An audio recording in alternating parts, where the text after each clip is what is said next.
This video is brought to you by John Robson Guitar Tuition. If you enjoy the content, please consider supporting the channel by enrolling on a course, purchasing some guitar lessons or a t-shirt, or you can join my Patreon. Now, on with the show. Hello chaps, welcome once again to John Robson Guitar Tuition. As always, I do hope you're well. Let's talk Les Pauls, specifically this one, this Epiphone Les Paul Studio in a rather fetching smokehouse burst finish. Really kind of like that burst that you've got on there. Lovely looking thing. You may have seen me unboxing this guitar a couple of days ago. If you didn't, I'll link to that video down in the description, and I'll also put all of the specs for the guitar down there as well in case you're interested in checking out, you know, the timbers and stuff like that. But basically it follows the usual recipe for a Les Paul. I did the unboxing video the other day, and today we're going to basically have a listen to how it sounds and talk about my first impressions of it as an instrument, what it's like to play. If you're interested in cutting straight to the chase and listening to the sound clips, then there is a timestamp also linked down in the description. You can just go straight to that and cut to the chase when it comes to the sounds. So what was it like out of the box, this guitar? Well, pretty poor, it has to be said. In terms of playability, I mean, this is an ex-demonstration guitar, so it's been played by people. Essentially, you would have expected the people who've been playing it to notice the things that needed doing to it. The action was, I measured it at the 12th fret, and it was getting on for 5mm. That's a high action in anybody's book. That wasn't just the string height, that was also the truss rod that was way out of kilter. I'm often suspicious when a guitar has a really high action because it's just a lazy way of hiding fret buzz, and that was indeed the case with this guitar. Tickled the truss rod a little bit, which it's an ex-demo guitar, and they do tell you that it doesn't come with necessarily with all the accessories, and indeed it didn't come with a truss rod adjuster, so bear that in mind if you're thinking of if you're looking at buying an ex-demo guitar. But that said, you know, who hasn't got a drawer full of truss rod adjusters, you know, adjustment tools? I certainly have, so it wasn't a problem really. So anyway, I adjusted the truss rod, got the neck relief right, and lowered the string action, and there was fret buzz and choking strings all over the place.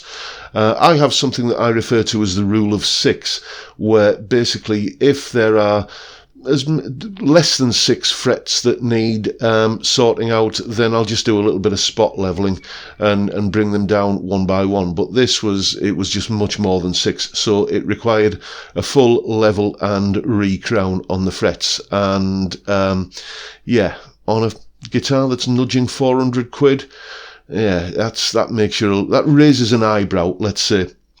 Also, the nut slots were, you know, not very well cut at all. They were roughly the right sort of height, but they were just binding. It was just like they were really rough, and the strings were binding in the nut slots. You know, when you tune a string and you can hear the ping and the creak as the string's pulling through the nut.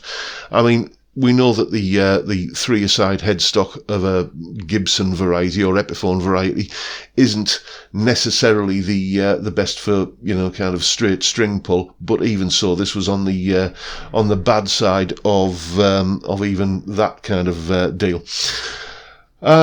So I'm prepared to say that this is a one-off. Okay, I've heard so many glowing reports about these new Epiphones that I'm not going to tar them all with the same brush and say that this is, you know, what these new Epiphones are like. But it does raise a question of, you know, if another well-known maker of Les Paul style guitars, single cut guitars, I'm talking about Harley Benton, obviously, can make a guitar that is much more playable than this one was straight out the box, then, you know, what went wrong, basically. Anyway, I got it playable, and now we're going to take a listen to how it sounds. I will basically just make you aware of the fact that I recorded these sound clips straight after I'd been out for a walk with the dog, and it was an absolutely Baltic, bitter, cold day. So please forgive any apparent finger numbness that may be visible and apparent in these sound clips. Basically, what we're going to do is listen to all the pickup settings in both humbucker and single coil mode through 3 different amp sounds: a clean, a crunch, and a bit of high gain sound with a bit of a tube screamer kicked in to kind of liven things up a bit.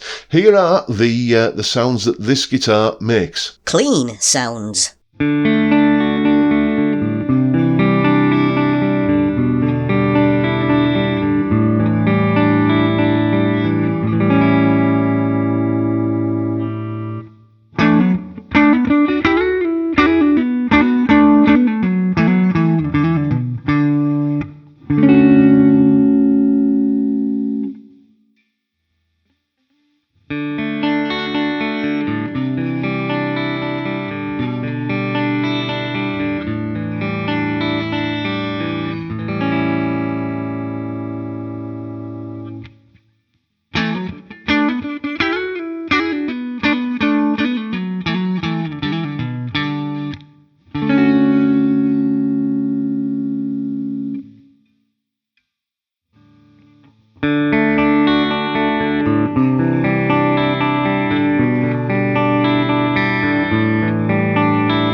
Crunch sounds.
high gain sounds.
So yeah, not a bad selection of sounds. I would say that you could put any of those sounds into a mix and you wouldn't really know that you weren't listening to, a Les Paul. Well, you are, but you know what I mean, a Gibson, let's put it that way.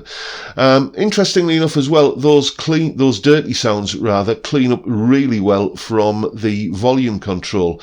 You can do that thing that, we always used to do in the old days before channel switching amps. You can use your pickup selector as your clean, dirty switch, almost like a channel switch on an amp, as I'm about to do right now.